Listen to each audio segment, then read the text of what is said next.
Hi, and welcome to this live reading from Road Tripped, Satan's Devils, MC Utah number 1 by Manda, Mellett, and this is presented by Itsy Bitsy Book Bits. Chapter 1, Road. If I was able to, I'd stomp my way across the clubroom as I answer a summons from the press. Instead, I have to pick my way carefully, concentrating on every step. Hey, a sharp voice interrupts. Where's your fucking stick? Don't need it. I round on Peg. Stay out of my fucking business.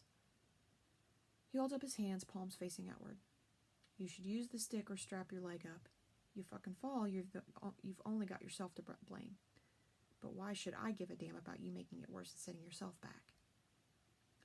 Nothing could make things much worse than they already are. Tossing him a glare, I continue carefully trying to walk straight, putting my weight equally on both legs. Which is okay until I step on something and stumble.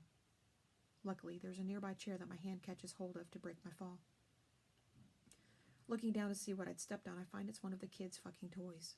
Could be Eli's, Olivia's, Noah's, the list goes on. Too many fucking kids in this clubhouse. My brothers seem to be breeding like rabbits, but between the club and my sport, I have no time or inclination to find a woman of my own, yet alone a desire to procreate. Hearing a noise as I catch my breath, I see Peg half out of his seat. I shake my head at him, then righting myself proceed in the direction I was going with even more care, staring carefully to avoid stepping on half-made Lego models or toy motorbikes and cars. I'm in no better mood when I reach Drummer's office, but why the fuck should I be? A few weeks back, I was all set to take the Champions Cup. Pride cometh before a fall, they say, and my fall had been quite spectacular. I knock. When Drummer barks out permission to enter, I do and sigh with relief as I make it to the seat he points at without further incident. That his eyes soften with sympathy really does nothing to improve my mood. What do you want, Prez? Now his eyes soften with sympathy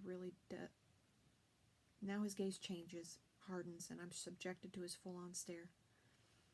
Should be using the stick, he tells me. I have to sigh. Not you as well. I've just had this from Peg. Who knows what he's talking about? He doesn't. Nobody does. Drummer's steel gray eyes seem to see right down into my soul, then soften as he states, it was a shame about the championship. Shame? Something that I've been striving for all my adult life? Is that all it is? A fucking shame? It's a shame when you go out to the store and the part you want is out of stock. A shame when you find a stain on your favorite shirt. It's too insignificant a word to use when what you thought impossible a few years back had been so close you could almost touch it, and then to have it snatched out of your grasp. Shame doesn't begin to describe it. Have you heard back? I don't ask who from. I'm not allowed to race again. This year, or there's no point lying to Drummer. I tap my head. 2 concussions now. No one wants me to risk a third. And then there's your leg. My anger seeps away, being replaced by a deep sadness. There is indeed my leg. The surgeons had done their best to put it back together, but I'm left with a knee that won't always cooperate, the muscles around it being too weak to hold it in place. If I step down on it wrong, it's likely to dislocate. Trial bikes have been developed over the years to handle rough terrain and fast. They are lightweight and are completely stripped of any luxuries or comforts. There's no way in hell I could ride one now. Drummer nods as though I'd answered a question he hadn't asked. Wanted to talk to you about your future, Road. I could still ride, I spit out, my eyes widening. Drummer can't be talking about throwing me out of the club. No fucking way. I've been on my Harley since my crash. I've ridden it with no problem. He's even seen me. Sure, my still healing leg starts to ache after a while, but I can fulfill the requirements of the club. I can ride. Huh, Drummer barks, laughing. Nothing to stop you still being a member, Road. You've been around this club long enough to know we'd give a man all the time that he needs to come right. Hell, you could lose a limb and we'd wait until you were able to ride again. In that case, what do you mean, talk about my future? Drummer leads back, linking his hands behind his head. I can understand what it's like to lose something so important to you, Road. You've been competing in off-road enduro competitions for years and did fucking well. Now suddenly you've lost that. I can well understand your frustration. It's turning you into a man I've not seen before. You're on a short fuse, liable to blow if someone looks at you wrong. When you do, it's ugly. I can't dispute that. Take Peg's observation back in the club room and Drummer's opening comment, they'd both been correct. It's easier and safer walking with a stick, but hell, I could have punched them for just suggesting it, throwing their concern back in their faces. Since I'd returned to the clubhouse after my too long stay in the hospital and rehab, I can't settle. My loss is fucking with my head. Brothers, old ladies, even the fucking kids are wary of speaking to you, Rode. His pointing it out makes me feel contrite. I'm sorry. I'll try and do better. Again, his eyes settle on me, and I can't read what he's thinking. Does he want me to leave after all? I know I've become an ogre to live with, but I've got a good excuse. Surely they'd cut me some slack. Then perhaps they don't think the loss of everything I ever wanted accounts to much. Drummer makes me wait until I start fidgeting before he speaks again. I think you could do with a change of scenery. What? He's sending me away? Drum, look, I'm sorry. This has been hard to get my head around, okay? I'll watch what I say, try to keep my temper. Hell, if I can't, I'll stay in my room, but please. I break off, not wanting to beg to my prez, but how else can I plead for him not to send me away? I've gotten used to living at the compound. Love my brothers. Love the whole damn extended network of old ladies and kids. They're my family. And families should make allowances, shouldn't they? I suppose I've taken too much for granted that everyone will have my back when needed. That's unfair. They have had my back. It's more that I've not shown I've appreciated it. That my prez is talking to me this way means I've overextended, stretched their compassion to the limits. Drummer never proposes anything lightly. If he's suggested something, he means it. Maybe the best I can hope for is that if he sends me away, he'll let me come back. Deliberately, I make my voice less combative and calmer. Do you mean like Hart? A few years back, after his wife had been killed, Hart's grief had made him obnoxious and a liability to the club. Drummer had sent him out on the road for 6 months. He was the proof of such a solution working. He'd used that time to get his head on straight and had returned a changed and better version of himself. In part, that might have been down to the woman he'd come back with. Perhaps Drummer thinks he's hit on a winning formula and wants to repeat that experiment.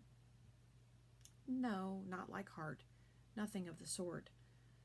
Unlinking his hands, Drummer now props his elbows on the desk. I need something sorted. You've got an unease inside you. You need something. A purpose. Am I right? I'm not sure where he's going with this or if the destination is something I'm going to welcome, but I'll play along. I lost something, Brez. 2 things make me get up in the morning. The club and my racing. Now half of my reason to live has been taken away. Can't replace that road. Wouldn't know how. But a few weeks off doing work for the club might be just what you need to settle that emptiness inside you. I can't tell him he's wrong. What are you thinking, Prez? I've got a problem. He starts, sitting back once again, stroking his beard. There's not been anything he's raised at church that I can think of. Businesses are running smoothly right now, and there are no known enemies on the horizon. As far as I know, things are relatively quiet, so I'm intrigued. What problem? I prompt. Utah. Utah? I scrunch up my face. I know nothing at all about that state and can't remember it being mentioned. Drummer strokes his beard and his eyes narrow. The Utah chapter, to be precise. My brow furrows further. I don't know much at all about that part of our club. Tucson is the mother chapter of the Satan's Devils MC and Drummer the national president. It's not uncommon that the prezes of the other chapters turn up for official club meetings, hence I've met Utah's prez Snatcher and his VP Thor on a few occasions and have exchanged pleasantries, but that's about the extent of it. Oh, I also recall they lost a member a year or so back. Utah had been helping the Colorado chapter out and sadly had ridden home without a member called Thumper. He was killed by the Mafia, if I recall right. The loss of one of our own, from whatever chapter, is the loss of a brother for any of us, even if we don't know them personally. Utah doesn't cause trouble and gives support when other club needs it. I have no idea what Drummer's talking about. I ask for clarification. What's your problem with Utah? Drummer rolls his head, then rubs the back of his neck. He looks tired. I don't know, he replies after a moment. Gut feel. He gives a quick grin. Could be an upset stomach, of course. You don't get to be and stay the prez of the mother chapter without having some kind of sixth sense. If Drummer's got an inkling that something is wrong, then he's probably right. I start to run through possibilities. Anything like the trouble with San Diego when Dart left to join them? What was it, 2, 3 years ago now? Drummer shakes his head. More than 3. Time flies, doesn't it? Nah, I'm pretty certain it's nothing like that. Snatcher isn't like Snake. He'd never betray the club. He's straight as a die. I don't understand and feel the lines on my brow deepening as Drummer continues. I can't express it. On the face of it, they're the perfect club. They don't cause trouble, don't seem to go looking for it, and don't hesitate to come to the aid of others. I don't know, Rode. I've got a feeling inside me that they're too textbook. They keep themselves to themselves, and I can't get a handle on them. They're doing all right, have money in their coffers, but fuck, it's hard putting it into words. Something tells me something isn't right. He breaks off, tucks his beard again. They may be as flawless as they appear, but I'd sleep better at night if I could be assured of it. I'd like someone to go and check it out. You want me to go and set your mind at ease that there's nothing untoward you don't know about? Seems simple enough. Part of me thinks it's just an excuse to get me away from the club. If Drummer was really worried, wouldn't he send Blade, the enforcer, or Peg, the sergeant-at-arms? He stares at me, contemplating. Yeah, there's no hurry, Rode. It's a long way to ride. Thought perhaps you could take your time, do the journey in easy stages so you don't overdo it and hurt your leg. Stop off, see the sights on the way if you like. Nothing urgent about this. I need to take it slow. My leg plays up if I ride long distances. It sure would be a change of scenery and sounds better than spending the next week or so in the club snapping at everybody. Space and distance might well help me get my head on right, and I can decide what I can do to fill the new gap in my life, or just start to learn how to live with it. Yeah, perhaps it is something I need. Sounds like a vacation on the club's dime. I start to grin, feeling the first genuine spark of pleasure for the first time in weeks, and already anticipating the wind on my face. Then I frown. You sure you're not just getting me out of your hair? Drummer snorts a laugh. Suspicious, ain't ya? No, Rode, I'm not blowing smoke up your ass. I do want to find out how that club ticks. I'll tell you now, I won't be warning Snatcher you're on your way. My eyes narrow. That's unusual. Sending a brother into the territory of another chapter would normally require a courtesy call one prez to another. Reading between the lines, Drummer thinks there's something Snatcher might try to cover up.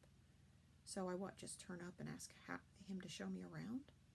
Drummer grins. Yeah, you're just passing and thought you'd be friendly. Stop in and say hi.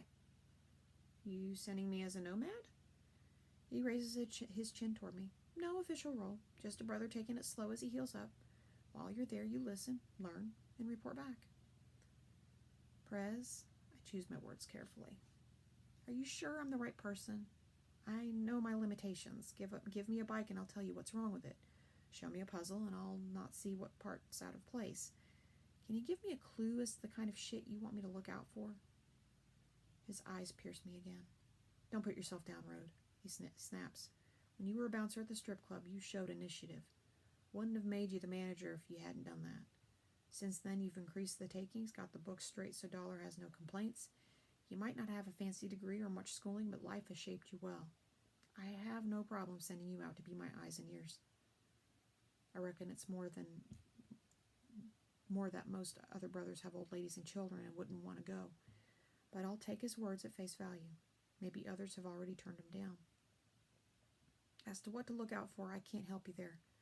But you know how this club runs. Just look out for anything different to the ordinary. Sometimes, he shrugs, it's hard to say. But when I speak to Snatcher, it almost seems too rosy in that part of the woods. You think they might be into something illegal?